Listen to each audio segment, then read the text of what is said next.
आप सभी लोगों को नमस्कार। चलिए शुरू करते हैं साइक्लो एल्केन्स का अपना नेक्स्ट लेक्चर। हम लोगों ने पिछले लेक्चर में पढ़ रखा है introduction of cycloalkanes. Second जो बात हमने पढ़ी थी नोमेनक्लेचर से रिलेटेड, और तीसरी बात जो बहुत इंपॉर्टेंट थी, कैसे हम पता करेंगे कोई भी मॉलिक्यूल हमारे पास पॉलीसाइक्लिक कंपाउंड्स जो होते हैं उनमें कितनी नंबर ऑफ रिंग्स होती हैं, और उस टॉपिक को हम कहते थे केमिकल एब्स्ट्रैक्ट सर्विस। अब आज का जो टॉपिक है बहुत इंटरेस्टिंग टॉपिक है, जहां पर हम साइक्लो एल्केन्स में सबसे पहले स्टार्ट करने जा रहे हैं रिंग स्ट्रेन एंड स्टेबिलिटी। आखिरकार हमारे पास साइक्लो एल्केन में जो रिंग होती है उनमें स्ट्रेन क्यों होता है और इनका स्टेबिलिटी ऑर्डर एक तरीके से क्या रहा होता है, इसी पॉइंट को हम यहां पर आज डिस्कस करने जा रहे हैं। देखो, सबसे पहले हम यहां पर एक कॉन्सेप्ट ऑफ कंबशन सीखते हैं, heat of combustion. In case of cycloalkane हम लोग सबसे पहले सीखते हैं हीट ऑफ कंबशन। आपको अच्छे से पता होना चाहिए कि हीट ऑफ कंबशन क्या होती है। यदि हम एक मोल किसी कंपाउंड को ऑक्सीजन के साथ रिएक्ट करते हैं पर्याप्त मात्रा में, तो वहां पर आपके पास फुली ऑक्सीडाइज्ड प्रोडक्ट मिलते हैं, और जो एनर्जी रिलीज होती है उसी को हम कहते हैं heat of combustion.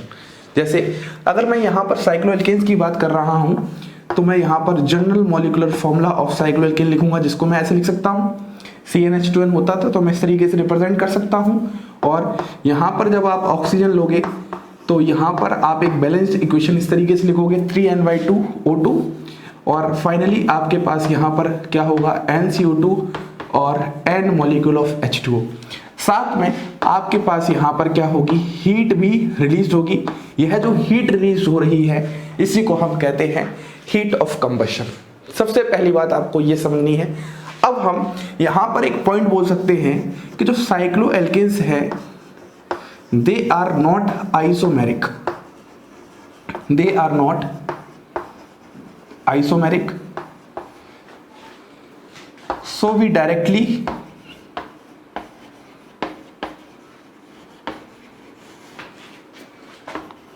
not compared heat of combustion। क्योंकि ये आइसोमेरिक नहीं है इसीलिए हम यहां पर डायरेक्टली इनका हीट ऑफ कंबशन क्या नहीं कर सकते, कंपेयर नहीं कर सकते।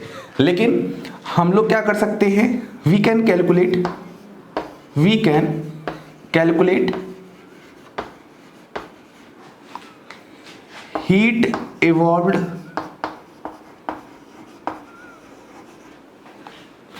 पर CH2 ग्रुप। आपके पास जो भी साइक्लो एल्केन्स होती हैं एक्चुअली इसमें क्या होता है, CH2 ग्रुप होता है, तो हम पर CH2 ग्रुप क्या कर सकते हैं, उनका जो हीट इवॉल्व्ड है, जो हीट रिलीज हुई है, जो हीट ऑफ कंबशन आ रही होगी पर CH2 ग्रुप, उसको कैलकुलेट कर सकते हैं। So with the help of this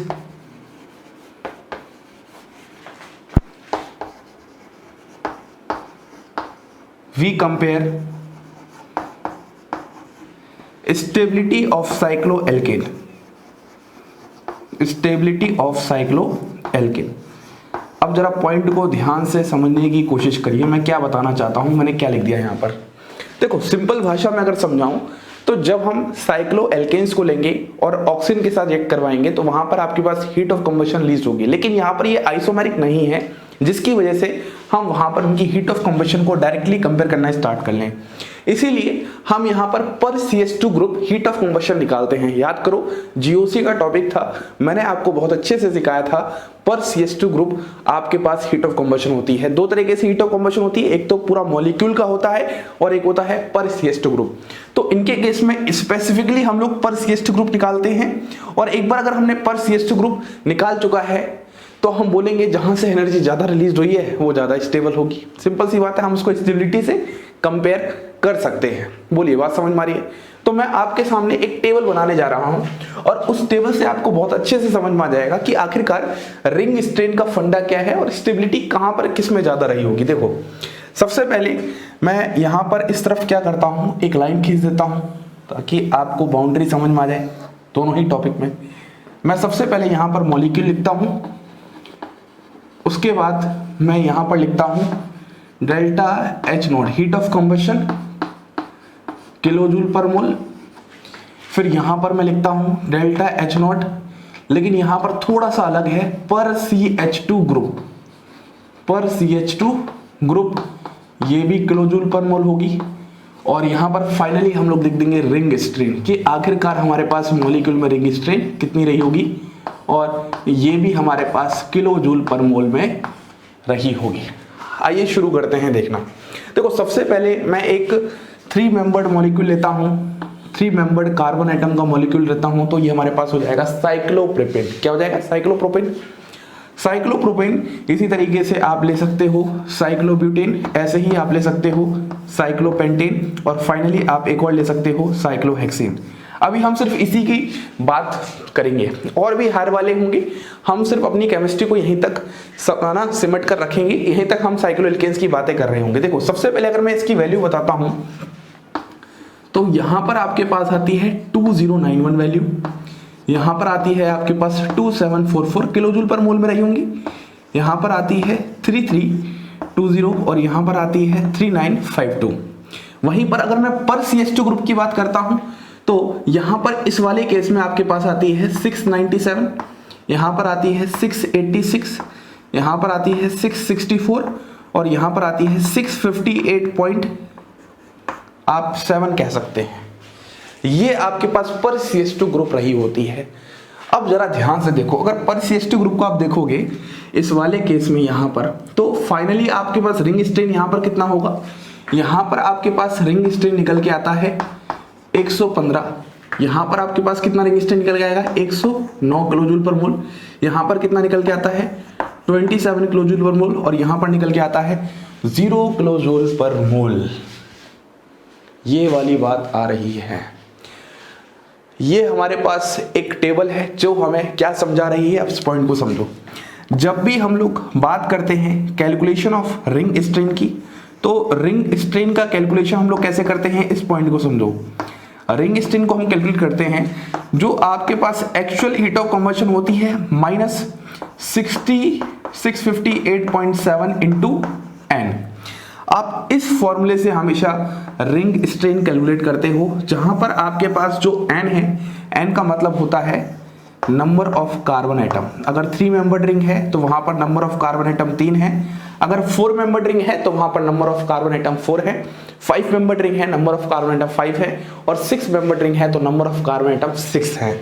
यहां से रिंग स्ट्रेन निकलता है। अब जरा अगर आप ध्यान से देखोगे, अगर यहां पर कैलकुलेशन की बात करोगे, तो फॉर एग्जांपल अगर आपने साइक्लोप्रोपेन लिया है तो उसकी एक्चुअल वैल्यू कितनी है 2091, यहां पुट करोगे -658.7 इंटू कितना कर दोगे 3। जब आप वैल्यू निकालोगे तो समथिंग आपके पास कितना आ जाएगा 115 किलोजूल पर मोल। क्या आपको ये समझ में आ चुका है कैसे हम लोग रिंग स्ट्रेन को कैलकुलेट करते हैं? अब यहां पर हमें 2 बातों को गौर फरमाना है कि जो हमारे पास साइक्लोहेक्सेन है, उस साइक्लोहेक्सेन में जो आपके पास हीट ऑफ कंबशन आ रही है पर CH2 ग्रुप, वह जो अनब्रांच्ड एल्केन होती है उसके बराबर आती है। और हमें पता है अच्छे से कि अनब्रांच्ड एल्केन में कोई भी रिंग स्ट्रेन नहीं होता है, no ring strain present there. बात समझ में आ रही है?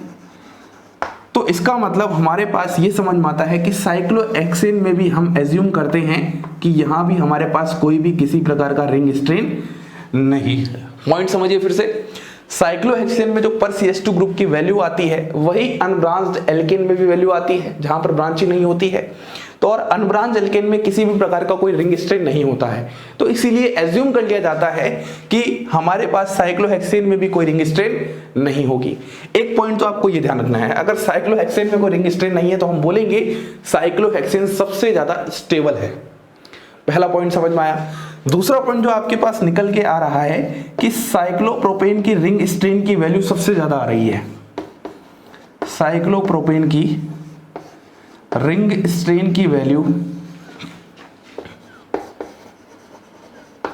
सबसे ज्यादा आ रही है, तो हम यहां से बोल सकते हैं कि यहां पर इसकी स्टेबिलिटी सबसे कम रही होगी, क्योंकि इसकी पोटेंशियल एनर्जी भी क्या है, सबसे ज्यादा। इस बात को आपको ध्यान रखना है। तो मतलब इन सभी साइक्लोएल्केन्स में से साइक्लोप्रोपेन जो अल्केन है वो सबसे कम स्टेबल है, और जनरली आप अगर कभी रिएक्शन पढ़े हो, रिएक्शन मैकेनिज्म या फिर कुछ कभी आपने किताबें वगैरह पढ़ी हैं, तो ये हाईली स्ट्रेन मॉलिक्यूल होता है जो अपनी ये बॉन्ड को तोड़कर डायरेक्ट रिएक्शन देखना स्टार्ट कर देता है। इतनी बात समझ में आ रही है? तो ये आपकी बात थी जो मुझे समझानी थी आपको, रिंग स्ट्रेन एंड स्टेबिलिटी से रिलेटेड। तो हमें सबसे पहले क्या समझ में आया कि रिंग स्ट्रेन हम किस तरीके से कैलकुलेट करते हैं। उसके बाद हम लोगों ने दो ऑब्जर्वेशन निकाली कि साइक्लोहेक्सेन हमारे पास सबसे ज्यादा स्टेबल होता है, उसके बाद साइक्लोप्रोपेन हमारे पास सबसे कम स्टेबल होता है। ये तो बात हमारी हो चुकी है रिंग स्ट्रेन और स्टेबिलिटी की, और आपके दिमाग में एक आइडिया फिट हो चुका है स्टेबिलिटी के प्रति। अब हम आगे बढ़ते हैं जहां पर हम लोग अपना अगला टॉपिक पढ़ते हैं, कन्फर्मेशंस ऑफ साइक्लोहेक्सेन। ऐसे तो कन्फर्मेशन हम लोगों को साइक्लोब्यूटेन और साइक्लोपेंटेन का भी होता है, लेकिन ये बहुत ही हायर क्लासेस में होता है, एमएससी लेवल पर होता है। लेकिन हम जो अपनी सीरीज चला रहे हैं वो 11th 12th जेईई एडवांस और बीएससी लेवल के स्टूडेंट्स के लिए है। तो ये वाले स्पेशली ये जो टॉपिक है वो तो उन्हीं के लिए है। तो मैं यहाँ पर कुछ ज़्यादा एडवांस चीज़ें जोड़कर अपनी नॉलेज का परिचय बिल्कुल भी नहीं देना चाहता हूँ। मैंने ऐप पर स्टीरियोकेमिस्ट्री पढ़ाया हुआ है, बहुत डिटेल में पढ़ाया हुआ है, 11th से लेके एमएससी तक पढ़ाया हुआ है। मतलब शायद से ही ऐसा कभी पहली बार हुआ है कि एक जो लोअर एजुकेशन है उसको हायर एजुकेशन के साथ कोई रिलेट कर रहा हो। और आप यकीन मानिए कि मैंने ऐसा कोई गैप ही नहीं रखा कि आपको कभी लगे कि हम एमएससी का पढ़ रहे हैं। आपको वो चीजें पानी की तरह एकदम स्मूथनेस के साथ समझ में आना शुरू हो जाएंगी।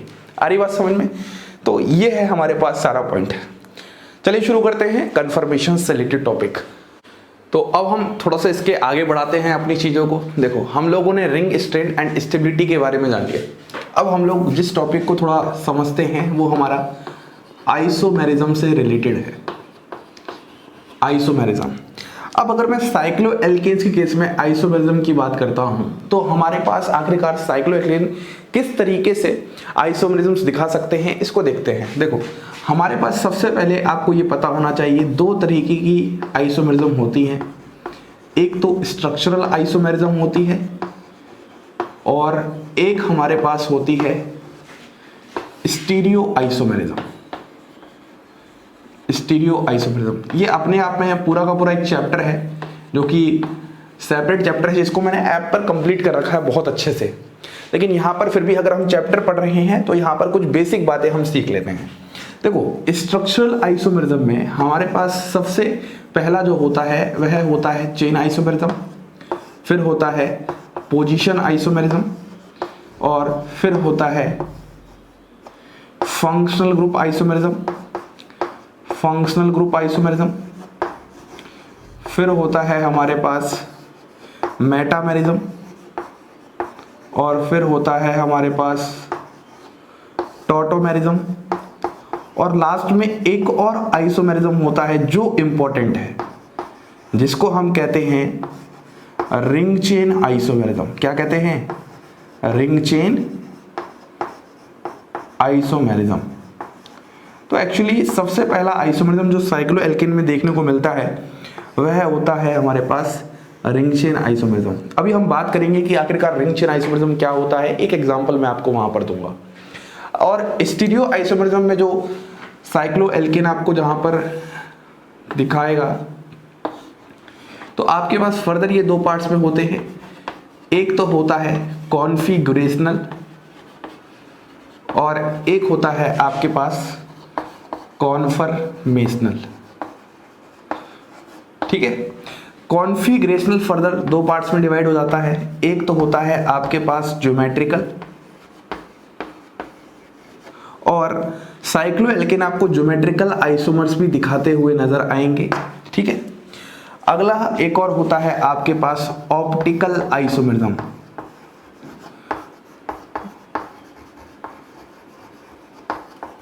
और साइक्लोएल्केन में ऑप्टिकल आइसोमेरिज्म भी देखने को मिलता है। जिस पे मैं येलो बॉक्स बना रहा हूं वहां पर साइक्लोएल्केन्स वह आइसोमेरिज्म दिखाते हैं। कन्फर्मेशनल आइसोमेरिज्म हमारे पास one of the most important topic है। चाहे आप 11th में हो, चाहे आप 12th में हो, चाहे आप बीएससी में हो, एमएससी में हो, कोई भी एंट्रेंस एग्जाम की तैयारी कर रहे हो, आपके पास ये टॉपिक बहुत इंपॉर्टेंट बन जाता है, क्योंकि इसमें हमें जो स्टडी करना होता है वह डिफरेंट कन्फर्मेशंस पढ़नी पड़ती हैं साइक्लोएल्केन्स की। साइक्लो एल्केन्स की डिफरेंट कन्फर्मेशंस पढ़नी पड़ती हैं, जिसमें हमारे पास सबसे इंपॉर्टेंट कन्फर्मेशन होती है साइक्लोहेक्सेन की।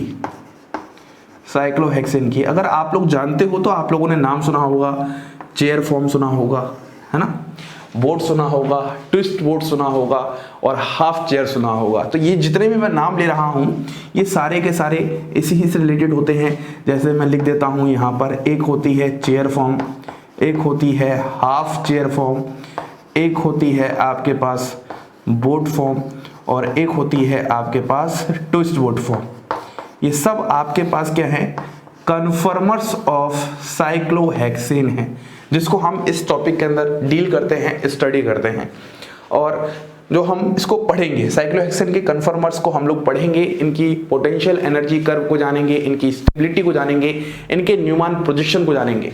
ये टॉपिक बहुत इंपॉर्टेंट है, लेकिन उससे पहले हम थोड़ा सा इस पर ध्यान देते हैं। देखो मैं आपको थोड़ा सा आइडिया रिंग चेन के बारे में पहले देता हूं। रिंग चेन आइसोमेरिज्म, इसके बारे में बताता हूं। देखो सबसे पहली बात, ये एक तरह का स्ट्रक्चरल आइसोमेरिज्म है, लेकिन ये कहता है यदि आपके पास मॉलिक्यूलर फॉर्मूला क्या है, सेम है। सबसे पहली कंडीशन तो ये है। और एक आपके पास क्या है, क्लोज्ड चेन कंपाउंड है और एक आपके पास क्या है, ओपन चेन कंपाउंड है। तो आपको वहां पर रिंग चेन आइसोमेरिज्म देखने को मिलने वाली है। जैसे एग्जांपल की बात करते हैं, आपके पास एग्जांपल है C3H6, ये हमारे पास एक एग्जांपल है। अब अगर C3H6 के मॉलिक्यूलर फॉर्मूला के मैं दो कंपाउंड्स बना पाऊं, जो एक क्लोज्ड भी है जिसमें रिंग भी है और एक ओपन चेन है, तो हम कहेंगे यह जो दोनों कंपाउंड्स आइसोमेरिज्म एग्जिबिट कर रहे हैं उसी को हम रिंग चेन का नाम देंगे। देखो समझना, अगर मैं इसको ओपन चेन कंपाउंड बनाऊं तो ये हो जाएगा CH3CH डबल बॉन्ड CH2। देखो ओपन चेन कंपाउंड बनाने से पहले आपको जब भी ऐसा कुछ आए तो DU निकाला करो, डिग्री ऑफ अनसैचुरेशन। यहां पर आपके पास डिग्री ऑफ अनसैचुरेशन क्या है, 1। और आपको ये पता होना चाहिए, मैंने बेसिक ऑर्गेनिक केमिस्ट्री में सिखाया हुआ है, जब भी किसी मॉलिक्यूल में डिग्री ऑफ अनसैचुरेशन निकाल लेते हो तो उससे ये पता चल जाता है वहां पर डबल बॉन्ड कितनी है और वहां पर रिंग कितनी है। तो यहां पर ये पता चल रहा है या तो इसमें एक डबल बॉन्ड हो सकती है या फिर इसमें एक रिंग हो सकती है, बस बात खत्म होगी। यहां पर 3 कार्बन में एक डबल बॉन्ड लगा दो तो ये फॉर्मूला बन जाएगा, इसको फिर क्रॉस चेक कर लो। और अगर मैं रिंग की बात करता हूं तो यहां पर 3 कार्बन की जो रिंग पॉसिबल है वो यही होती है। अब अगर आप चेक करोगे तो दोनों का मॉलिक्यूलर फॉर्मूला सेम है, एक आपके पास ओपन चेन कंपाउंड है, एक आपके पास क्लोज चेन कंपाउंड है। तो इन दोनों ही कंपाउंड में बोलेंगे यहां पर हमारे पास रिंग चेन आइसोमेरिज्म एग्जिबिट हो रही है, रिंग चेन आइसोमेरिज्म हो रही है। बोलिए बात समझ में आ रही है? तो ऐसे तो अपने आप में आइसोमेरिज्म बहुत बड़ा टॉपिक है भैया, मैं झूठ क्यों बोलूं आप लोगों से, बहुत छोटा टॉपिक है, 5 मिनट में पढ़ा दूंगा। बहुत बड़ा टॉपिक है, इसी टॉपिक को मैंने ऐप पर अराउंड 70+ लेक्चर्स पे खत्म किया है। मतलब 11 से लेके अगर MSc तक पढ़ाऊंगा तो इतना तो बनता ही है। तो 70+ लेक्चर्स में इस पूरे आइसोमेरिज्म को खत्म किया है, जिसमें मैंने मेजर पार्ट स्टीरियोकेमिस्ट्री को लिया है, जहां पर मैंने ज्योमेट्रिकल भी बताया है, ऑप्टिकल आइसोमेरिज्म भी बताया है और कॉन्फर्मेशनल तो पूछो ही मत फिर, है ना, सारी बातें बताई हैं। अब आप बोलोगे सर ऐप का आप प्रचार कर रहे हो, तो हाँ, अगर मैं नहीं करूंगा तो फिर कौन करेगा। मैं आपको ये बताना चाहता हूं, अगर आपको कुछ बहुत अच्छा सीखने को मिल रहा है, अगर आपको लग रहा है सच में ऑर्गेनिक केमिस्ट्री का यहाँ पर सीक्वेंस एक अलग ही लेवल का है, बाकी सब पूरे यूट्यूबर्स से अगर अपन कुछ अच्छा कर रहे हैं ऑर्गेनिक केमिस्ट्री के अभी फील्ड में, बाकी केमिस्ट्री में भी करेंगे, तो आप जरूर ज्वाइन कीजिए। ऐप का नाम क्या है, सुमित सर क्लासेस। मैंने ऑलरेडी 2-3 महीने पहले ही एक बार किया हुआ है अनाउंसमेंट, उसके बाद कुछ नहीं किया, अभी बहुत जल्दी करने वाला हूँ बैचेस का अनाउंसमेंट 1-2 दिन में। तो सुमित सर क्लासेस पर आपको 70+ लेक्चर्स स्टीरियोकेमिस्ट्री के मिलेंगे, जहां पर आपका कोई भी एग्जाम हो, आप किसी भी एग्जाम की तैयारी कर रहे हो, कोई भी, मैं फिर बोल रहा हूँ, चाहे आप एडवांस की तैयारी कर रहे हो, चाहे आप IIT जैम की तैयारी कर रहे हो, नेट गेट की तैयारी कर रहे हो, आपका इसमें खत्म हो जाएगा। फिर जिंदगी में कभी यहाँ से डर नहीं लगने वाला, सर क्या स्टीरियोकेमिस्ट्री होती है, क्या आइसोमरिज्म होते हैं, कब कौन क्या दिखाता है, ये सारी बातें कवर होने वाली हैं। तो अपन इस टॉपिक की बात क्यों नहीं कर रहे, क्योंकि इसको ऑलरेडी मैंने यहाँ कवर करा चुका है। ये अपने आप में ऐसा टॉपिक नहीं है जिसको मैं 5 मिनट में यहाँ पर कवर करा दूंगा, इसको बहुत बताना पड़ता है। हाँ, मैं यहाँ पर आपको कन्फर्मेशनल आइसोमरिज्म जरूर पढ़ाने वाला हूँ, लेकिन कन्फर्मेशनल आइसोमरिज्म पढ़ने से पहले एक टॉपिक आता है Baeyer's angle strain theory, one of the most important theory. आपने सुना भी होगा कि जब आपके पास साइक्लोएल्केन्स होते हैं उसमें एंगल स्ट्रेन होता है। तो एंगल स्ट्रेन क्या होता है, किस वजह से आ रहा है, इसी को एक्सप्लेन किया है एक बेयर्स नाम के साइंटिस्ट ने। बेयर्स नाम के साइंटिस्ट ने इसी को एक्सप्लेन किया है, और जो कि हम नेक्स्ट लेक्चर में पढ़ेंगे, बेयर्स एंगल स्ट्रेन थ्योरी, जहां पर मैं आपको बताऊंगा एक्चुअली वहां पर कहानी क्या चल रही है, और 5 मेंबर्ड और 6 मेंबर्ड में साइक्लोहेक्सेन और साइक्लोपेंटेन में 6 मेंबर्ड वाला ज्यादा स्टेबल क्यों होता है एज कंपेयर टू 5 मेंबर्ड मतलब साइक्लोपेंटेन वाले से। उसके बाद हम आ जाएंगे कन्फर्मेशंस ऑफ साइक्लोहेक्सेन, और फिर लास्ट में हमारे पास 2 ही लेक्चर्स बचेंगे, जहां पर एक लेक्चर में कंप्लीटली मैं आपको प्रिपरेशन रिएक्शंस पढ़ा रहा हूँ साइक्लोएल्केन्स की, और एक रिएक्शन में आपको केमिकल प्रॉपर्टी ऑफ साइक्लोएल्केन्स पढ़ा रहा हूँ। क्लियर एकदम अच्छे से। इसी के साथ आप सभी लोगों को धन्यवाद।